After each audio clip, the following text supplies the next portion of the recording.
एक महादयपुर नाम की नगरी, कौन से युग में?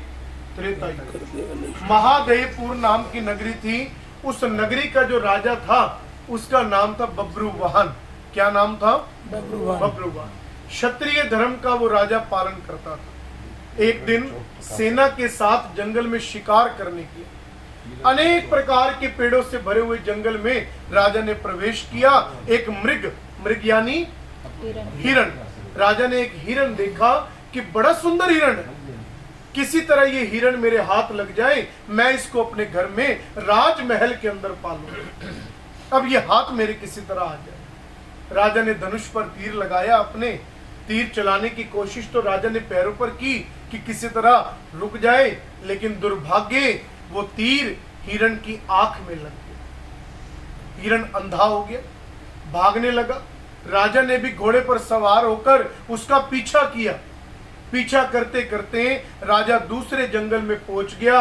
अब सेना भी राजा की अलग हो गई राजा से, और हिरण भी गायब हो गया। अब उस राजा ने विचार किया कि हिरण के पीछे जाने का तो अब कोई फायदा नहीं। क्यों? क्योंकि हिरण तो मेरे हाथ से अब निकल गया, और मेरी भलाई इसी में है कि मैं यहीं पर इसी स्थान पर रुक जाता हूं, क्योंकि मेरी सेना भी मुझे ढूंढते हुए आ रही होगी। राजा ने जंगल में एक तालाब देखा, उस तालाब पे गया, पानी पिया, मीठा जल पिया, अपने घोड़े को भी जल पिलाया। उसी तालाब के किनारे एक सुंदर पेड़ खड़ा था। राजा अपने घोड़े को बांध के उस पेड़ के नीचे बैठ गया। थोड़ी देर, मुश्किल से चंद घड़ियां राजा को बैठे हुए हुई।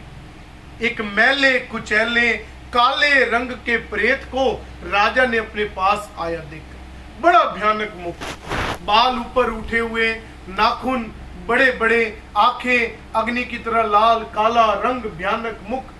राजा बड़ा हैरान हुआ कि भाई तुम कौन हो? मानव योनि के तो तुम नहीं लगते, क्योंकि इतना तुम्हारा भयानक मुख है, बाल तुम्हारे उठे हुए हैं, लाल आंखें है तुम्हारी, नाखून देखो कितने बड़े हैं, तुम हो कौन? वो प्रेत कहने लगा, राजन मैं तुमको सब बताता हूं। मेरा नाम सुदेव है, मेरी जाति वैश्य। जब मैं धरती पर था तो मैंने बहुत अच्छे कर्म किए, मैंने बहुत अच्छे कर्म किए, लेकिन राजन मेरे सारे कर्म निष्फल हो गए। उसका कारण यही था, जब मेरी मृत्यु हुई, मेरे मरने के बाद राजन कोई मेरा ऐसा पुत्र या कोई मेरी ऐसी संतान, मेरा कोई रिश्तेदार ऐसा कोई नहीं था जो मेरा कर्म करता। राजा मेरा कोई भी कर्म नहीं हुआ, जिसके कारण मुझे धर्मराज ने 90 वर्ष के लिए प्रेतों की योनि में डाल दिया। राजन इस जंगल के अंदर मीठे फल लगे, मैं खा नहीं सकता, मीठा जल है मैं पी नहीं सकता, क्योंकि प्रेत योनि में। जब मैंने धर्मराज को कहा कि राजन कि मेरे तो बड़े अच्छे कर्म है, धर्मराज जी मुझे क्यों ऐसा फल मिल रहा है, तो धर्मराज जी कहने लगे कि आपके पीछे आपका कोई कर्म नहीं हुआ, ना तो आपका पुत्र था, ना कोई ऐसा रिश्तेदार था जो आपका कर्म करता, और फिर भी अच्छे कर्म के उपरांत अगर आप पूछते हो तो प्रेत योनि में एक बार तो जाना पड़ेगा, लेकिन 3-4 वर्ष के बाद आपको एक पुत्र रूप में राजन प्राप्त होंगे, जो आपका कर्म करेंगे और जिससे आपको गति मिल जाएगी। तो राजन मैं उस दिन का इंतजार कर रहा था कि कब आप आओगे और मेरा कर्म करोगे। राजा ने पूछा कि मुझे बताओ कि क्या करना है। राजन तुम मेरा एक पुतला बनाओ, उसको मेरे नाम से अंकित करो, अंतिम संस्कार करो, चौथे वाले दिन जाकर उस राख को उठाओ, गंगा जी में विसर्जन करो। जैसे एक इंसान का कर्म किया जाता है, ऐसे ही तुम मेरे लिए कर्म करोगे, अवश्य मेरी प्रेत योनि खत्म हो जाएगी। अब राजा और प्रेत बातचीत कर रहे थे, इतनी देर में राजा की सेना ढूंढते हुए राजा को पहुंच गई। अब वो प्रेत हाथ जोड़कर राजा को गायब हो गया। उस स्थान से प्रेत गायब हुआ और राजा अपनी नगरी की ओर आया। जैसे ही राजा नगरी की ओर आया, प्रेत के कहे अनुसार सारा कर्म कांड जो हिमांशु जी के द्वारा अपने पिता के निमित्त किया जा रहा है, पहले दिन से लेकर आज भी कितने दिन बढ़ गए हैं, आगे भी किया जाएगा। ये सारा कर्म उस राजा ने कर दिया। जैसे ही कर्म पूरा हुआ, ध्यान देना, जैसे ही कर्म पूरा हुआ, आवाज आई, आकाशवाणी हुई। वो प्रेत क्या कह रहे कि राजन, आपका कोटि कोटि धन्यवाद, क्योंकि आज मैं प्रेत योनि से निकलकर स्वर्ग में जा रहा हूं, मेरी मुक्ति हो गई है राजन, आपके द्वारा किए गए कर्म से मुझे मोक्ष गति प्राप्त होगी। अब जितने लोग आप ये बैठी हो, इस कथा को आपने सुना है, मुझे बताओ कि इस कथा में क्या ज्ञान है? इस कथा में क्या ज्ञान मिलता है आप लोगों को? कर्म करना जरूरी है। जब तक कर्म नहीं करोगे तब तक इंसान गति नहीं पाए। दूसरा ज्ञान, दो ज्ञान है इस कथा में। बेटा होना जरूरी है। ऐसा कुछ नहीं, कोई भी करे, भगवान ने तो कहा है कि कोई भी रिश्तेदार भी करे, संतान भी करे, कर्म तो पड़ोसी भी कर देगा तभी चल जाए। कर्म करवाने वाला होना चाहिए। मनुष्य का क्या दोष? मनुष्य को अपने जीते जी ऐसा कर्म करना चाहिए कि उसके जाने के बाद। सबसे बड़ी बात ध्यान दो, ज्ञान तो मैंने पूछा है, मैंने आपसे ये नहीं पूछा कि क्या करना है या क्या नहीं। ज्ञान को समझो, इसमें बहुत बड़ी बात लिखी है, कोई छोटी बात नहीं है जो मैं बात बता रहा हूँ आपको। राजा, उसका कोई रिश्तेदार था? बताओ। नहीं था। ना खून का रिश्ता, ना रिश्तेदार, एक पराया ही था ना। भगवान कहते हैं देखो गरुड़ जी, एक पराये के द्वारा किए गए कर्म से अगर उस प्रेत को भी गति मिल सकती है, तो सगे पुत्र अगर अपने माता पिता का कर्म करें तो उन्हें गति क्यों ना मिले? उन्हें तो अवश्य गति मिलेगी, क्यों नहीं मिलेगी? जिस माँ बाप ने हमें पाला पोसा बड़ा किया, बचपन से लेके बड़े होने तक हमारी एक एक खुशी के लिए ना जाने कितनी मेहनत की होगी, ना जाने कितने शिकवन किए होंगे कि मेरे बच्चे को कोई कष्ट नहीं आना चाहिए, उसकी कोई भी डिमांड हो पहले उसके सामने रख देनी चाहिए। तो कहां पर हम उसका कर्ज उतारेंगे? सारी जिंदगी भी लगे रहेंगे ना, तब भी हम अपने माँ बाप का कर्ज नहीं उतार सकते। और क्या मांगते हैं? सिर्फ अंत में ये 13 दिन, ये 15 दिन, कि बच्चे हमारे जाने के बाद ये 15 दिन बैठकर विधिवत कर्म कर देना, बस यही काम है। और वो पुत्र, कौशिक पुत्र विश्वामित्र के समान वो बच्चा सुख पाता है जो अपने माँ बाप का कर्म करता है। और आपको सबसे बड़ी बात कि संसार में जब मेरे प्रभु आते हैं ना, उनको भी ऊपर बैठे हुए वैकुंठ में माँ बाप नहीं मिलते, और वो माँ बाप पाने के लिए इस धरती पर आते हैं। वैकुंठ में भगवान को भी माता पिता नहीं मिलते। ध्यान देना, बहुत बड़ी बात है ये माँ बाप कहाँ मिलते हैं?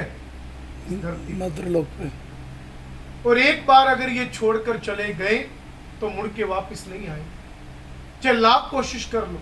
मैं तो फिर भी कहा करता हूँ, देखो भले ही परिवार एकजुट होता है, और आप सब इलाहाबादी परिवार सारा समझदार परिवार है, अश्विन जी बैठे, छोटे भ्राता बैठे हैं, भाई समान बैठे हैं, इनके पिता समान बैठे हैं, बच्चों के साथ भी देते हैं, आगे भी देंगे। लेकिन बात फिर भी आती है कि मेरे परम पिता परमात्मा कहते हैं कि जो स्थान माता पिता का होता है ना, वो कोई प्राप्त नहीं कर सकता। ये परम सत्य, चाहे भले ही लाख बार कोई ना कह दे कि चिंता ना करो, बैठा नहीं हूं, लेकिन नहीं, अपनी माँ जैसी कोई माँ नहीं होती, और अपने पिता जैसा कोई पिता नहीं होता। और पिता, विभिन्न प्रकार की क्रियाएं हमें देखने को मिलती है लोगों के घर में, क्योंकि जा जाकर ये ज्ञान दृश्य जब हमारे सामने होता है ना, तो ये सामने दिखता है कि माँ बाप क्या है, माता पिता क्या है। एक घर में शादी, परिवार खड़ा है, एक पिता मेरे साथ बैठे हुए, बच्चे आए, कहने लगे पापा आपने अच्छा नहीं किया। मैं साथ बैठा था, मैंने कहा बेटा आप अपने पापा से ऐसे कैसे बात कर रही हो, क्या अच्छा नहीं किया इन्होंने? कहने लगे पंडित जी हम 3 भाई बहन हैं, ये मेरे पिता और ये मेरी मम्मी खड़ी है, घर में शादी है, परिवार में शादी है, पापा ने हम सबको कपड़े दिलवा दिए, और आप वही पुराना कुर्ता पहन के आए। इनसे पूछो इन्होंने ऐसा क्यों किया? अब पता है उस पिता ने क्या जवाब दिया? बेटा इसका जवाब, इसका उत्तर आज मैं तुझे नहीं दूंगा, लेकिन जिस दिन तू पिता बन जाएगा ना, उस दिन तुझे अपने आप ही पता लग जाएगा कि मैंने अपने लिए कपड़े क्यों नहीं दिए। जिस दिन तू पिता बन जाएगा, क्योंकि पिता बच्चों की जरूरत पूरी करता है। बच्चे भले ही डिमांड रखते हैं, लेकिन पिता अपने लिए करे या ना करे, अपने बच्चों को सबसे पहले लेकर देता है। ये होता है पिता, जिसकी पदवी ब्रह्मा, विष्णु, महेश भी ग्रहण नहीं कर सकते। वो भी नहीं पा सकते पिता की पदवी, ऐसे पिता है। और संसार में हम क्या कहें कि जीवन के अंदर हमने भगवान को तो नहीं देखा, लेकिन देखा है तो सिर्फ माता पिता को देखा है, और इन्हीं के रूप में भगवान दिखे हैं, इन्हीं के दर्शन हुए हैं। और मैं तो उस बच्चे को भी बड़ा सौभाग्यशाली समझता हूँ जो अपने माँ बाप की सेवा करता है, माता पिता के प्रति आस्था रखता है। रामचरितमानस भी कहते हैं, भगवान राम जी का भी नियम था सुबह उठकर माँ बाप के चरणों में सिर नवाना, कि प्रात काल उठकर रघुनाथा, मात पिता गुर सिर ना वही माथा। नियम था भगवान का। और जब राजा दशरथ छोड़कर भी चले गए ना, शरीर से तो नहीं है अब, क्योंकि शरीर तो जा चुका, उनकी तस्वीर के आगे रोज सुबह उठकर मेरे प्रभु राम हाथ जोड़कर नमस्कार नतमस्तक हो। और ये नियम हमको भी निभाना चाहिए। जब तक हमारे माँ बाप हैं, हम उनके चरणों में सिर नवाएं। और ये छोड़कर चले गए तो एक तस्वीर रूपी जो याद है, उसके आगे रोज बच्चे का नियम होना चाहिए, सुबह जब उठता है नहा धोकर अपने माता पिता की तस्वीर के आगे हाथ जोड़कर नतमस्तक अगर होगा, और मैं दावे से कह सकता हूँ पूरी जिंदगी में, पूरे दिन में कुछ भी काम अगर वो बच्चा करने जा रहा है ना, उसका जरूर सफल होगा, क्योंकि माँ बाप का आशीर्वाद लेकर जा रहा है, माता पिता का आशीर्वाद लेकर जा रहा है। असफल वो कभी नहीं हो सकता, सफलता का रूप लेता है जब माँ बाप का आशीर्वाद हमारे ऊपर आ जाता है। कहाँ पे हम तुलना करें। सुबह सवेरे हमारे माता पिता घर से निकलते कहते हैं, रसोई में माँ नियम निभाती है और धूप में पिता नियम निभाते, तब जाके बड़ी मुश्किल से एक बच्चा पलता है। आज एक एक बच्चा पालने में भी हमें कैसे लगता है, सोचते हैं ना, लेकिन विचार करो कि हमारे माँ बाप ने हमें 2-2, 3-3, 4-4, 5-5 भी पाले, और उस समय तो कैसे मेहनत करनी पड़ती थी, शायद मुझे बताने की जरूरत नहीं है, आप खुद समझदार हैं कैसे उस समय मेहनत कर करके बच्चों को पाला जाता। तो कहाँ पर हम उनका कर्ज उतारें कि पिता ब्रह्मा, पिता विष्णु,